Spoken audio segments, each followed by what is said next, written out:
So much to talk about in only 5 or 6 minutes because I truly do honor your time.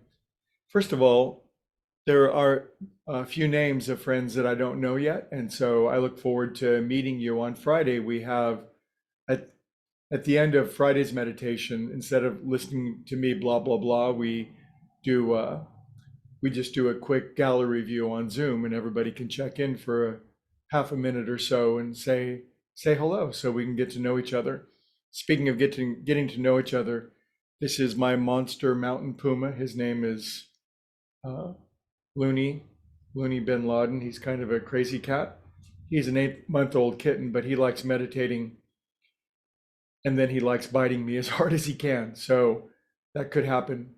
So now I've only got 5 minutes to talk about this potent talk this week. And the talk this week is um, essentially it takes a mommy and a daddy to have a baby, but you probably already knew that. But I'm speaking of it in energetic or spiritual terms. And so the uh, the commandment, I forgot which number it is. It says honor your mother and your father at its deeper level. Ouch, that really, really hurts. Excuse me. I know this is a somewhat unconventional meditation channel.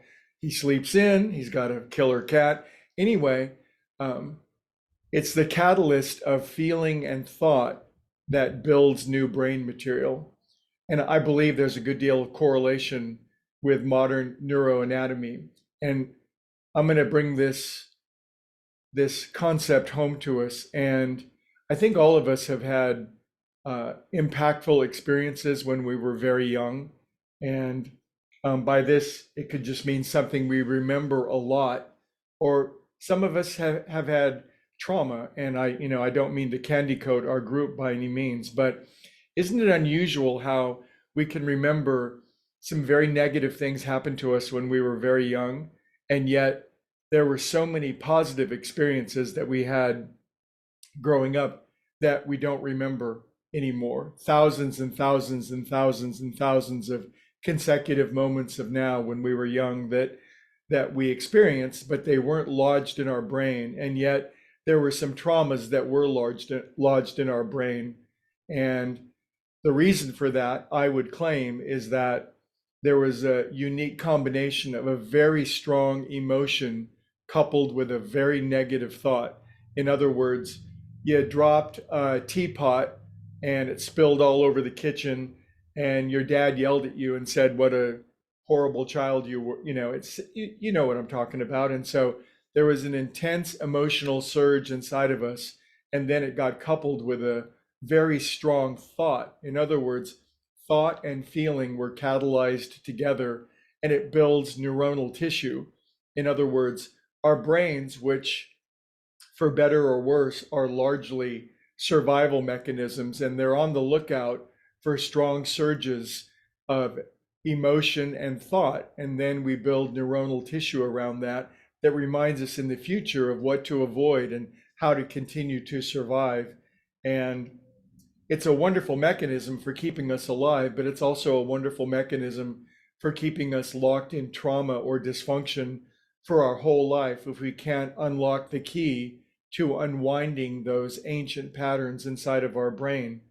So, the brilliance of the commandment that says, honor thy mother and thy father, means that as we experience emotion moving forward, as we experience emotion today, for example, we should be highly aware and highly cognizant of when we're feeling a lot of emotion, and doing our very best to not any longer couple negative thinking with negative emotion. In other words, we all in our present life, things will happen. We'll get triggered. Somebody will cut us off on the freeway, or we'll get frustrated trying to learn something new, or we'll get a letter in the mail, blah, blah, blah.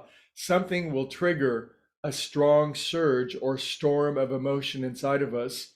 And if we're not conscious and aware during those times, we may continue to couple strong emotion with negative thinking. And thus, we're not only reinforcing old patterns inside of us, we're actually strengthening that. So, the miracle of this principle is that while we may not like a strong surge of emotion that comes into our body in our present day, if we recognize the catalyst that's available to us when we're feeling strong emotion, and we're responsible enough and aware enough to mate a positive new thought into strong emotion, we're creating new brain. We're creating new neuronal pathways so that we don't have to live in the brain of a 7-year-old or a 13-year-old or a traumatized 2-year-old. We can use the great energy of emotion to do what it's supposed to do. Emotion is meant to fertilize our highest thinking and thus give birth to brand new realities. As I like to say, emotion is where life force meets our body. It's where God energy hits our nervous system, and that energy shapes our nervous system. And the beauty of it is we can reshape our nervous system by paying very close attention when we're feeling a lot of energy and just feeding in beautiful thoughts. So for me, like yesterday, I wake up and it's 7:30 and I've missed my class, and my first surge of emotion says, "You stupid piece of," and then I think to myself, God is with me. God is always with me. And then I thought things are always working out for me. And I just began to do the best I could to couple some good thinking with negative emotion. And here I am today, still alive with a bunch of friends who like to meditate with me. So life is good. So careful with mommy and daddy and what you wish to give birth to. And tomorrow we'll expand on the topic. And I hope you have a beautiful day.